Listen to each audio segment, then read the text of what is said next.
Hello friends, welcome my YouTube channel Florence Nursing Classes. Today's topic psychology second part, definition of psychology and method of psychology. तो सबसे पहले हम बात करते हैं डेफिनेशन ऑफ साइकोलॉजी की। इससे पहले आप मेरे चैनल को प्लीज़ लाइक, सब्सक्राइब और शेयर ज़रूर कर दीजिए ताकि आपको आगे की भी नए जो अपडेट वीडियोस हैं वो मिलती रहें। डेफिनेशन की बात करते हैं तो psychology is defined as a science that deal with emotion and mental process. Psychology जो होती है वो एक ऐसी साइंस है जिसके अंदर हमारे इमोशंस और हमारी मानसिक प्रक्रियाओं को डील किया जाता है। ये एक प्रकार का मनोविज्ञान होता है। हम सभी जानते हैं कि साइकोलॉजी को मनोविज्ञान कहा जाता है। तो हमारे जो इमोशंस होते हैं, हमारी जो भावनाएं होती हैं, वो हमारे मन के अंदर आती है और हमारी मेंटल प्रोसेस यानी हमारे दिमाग में जो चल रहा है, हमारी मानसिक प्रक्रिया, वो भी मेंटल प्रोसेस कहलाती है। तो psychology is defined as a science. Psychology एक ऐसी साइंस है deals with emotional and mental process, जो कि इमोशनल और मेंटल प्रोसेस के साथ डील करती है। Second definition, psychology is a summary of person characteristic including how they think, feel and behave. Psychology क्या है? समरी है। समरी का मतलब होता है सारांश। जब अगर आप किसी व्यक्ति की साइकोलॉजी जानते हैं, मतलब आप उसके बारे में बहुत कुछ चीज़ें जान लेते हैं। तो साइकोलॉजी जो होती है वो एक प्रकार की समरी होती है पर्सन कैरेक्टरिस्टिक, व्यक्ति की विशेषताओं की। इट मीन्स आपको जानकारी मिलती है इसमें व्यक्ति के अंदर विशेषताओं की, इंक्लूडिंग हाउ दे थिंक। आप ये भी जान सकते हैं कि वो क्या सोच रहा है, फील कैसा कर रहा है, एंड बिहेव, और कैसा वो बिहेव कर रहा है। तो साइकोलॉजी किसी भी ह्यूमन के जो या फिर जो पर्सन होता है उसकी एक समरी होती है जिसमें आप उसकी कई सारी विशेषताएं, जैसे कि वो क्या सोचता है, वो क्या फील करता है, वो क्या बिहेव करता है, सबकी जानकारी ले सकते हैं।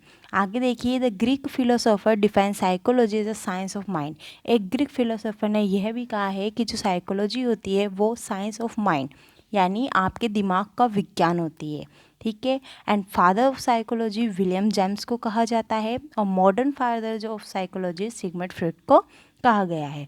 William James father of psychology है, लेकिन अगर आपको मॉडर्न साइकोलॉजी के फादर पूछा जाता है तो आपको सिगमंड फ्रॉइड आंसर करना है। ओके।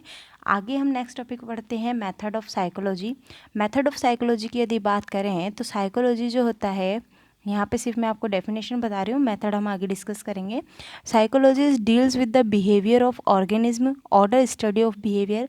साइकोलॉजी जो होती है किसी भी ऑर्गेनिज्म के बिहेवियर को डील करती है, स्टडी की जाती है इसके अंदर बिहेवियर की बाय साइकोलॉजिस्ट, किसी साइकोलॉजिस्ट की मदद से डेवलप सम मेथड। और साइकोलॉजिस्ट ने इस बिहेव की स्टडी के लिए कुछ मेथड जो हैं वो डेवलप किए हैं।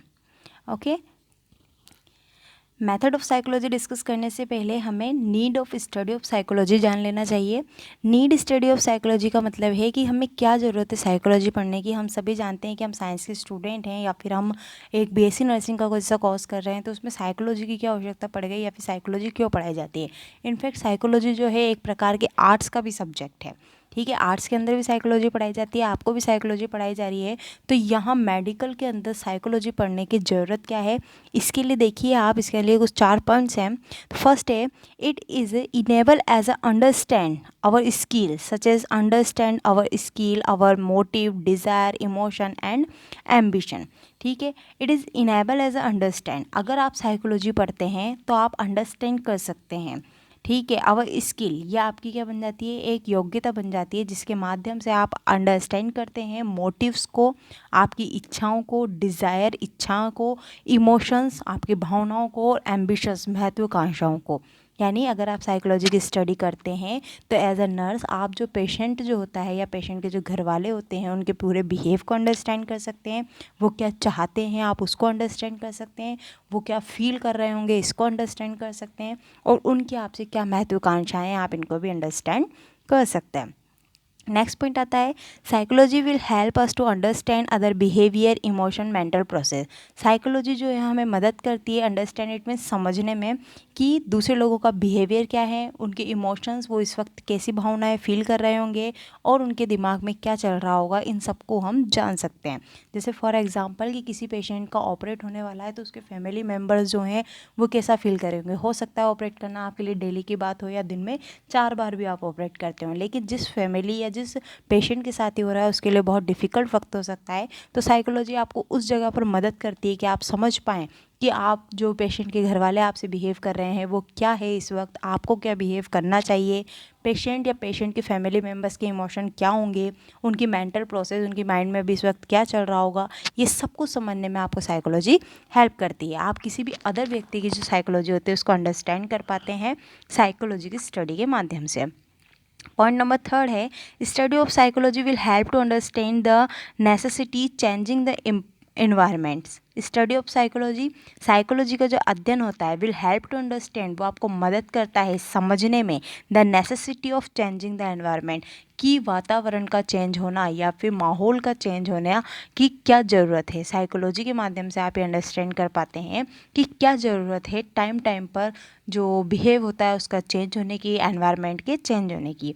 4th नंबर पे है, psychology will put life of own body mind soul and individual independent. Psychology जो होती है वो व्यक्ति के बॉडी, व्यक्ति के माइंड और सोल सभी के ऊपर डिपेंड करती है या फिर सभी को स्वतंत्र रूप से देखती है। ओके, इसके बाद हम नेक्स्ट जो वीडियो होगी उसके अंदर मेथड ऑफ साइकोलॉजी डिस्कस करेंगे। आज के लिए इतना ही काफ़ी है और thanks, and please like share and subscribe my channel. Thank you.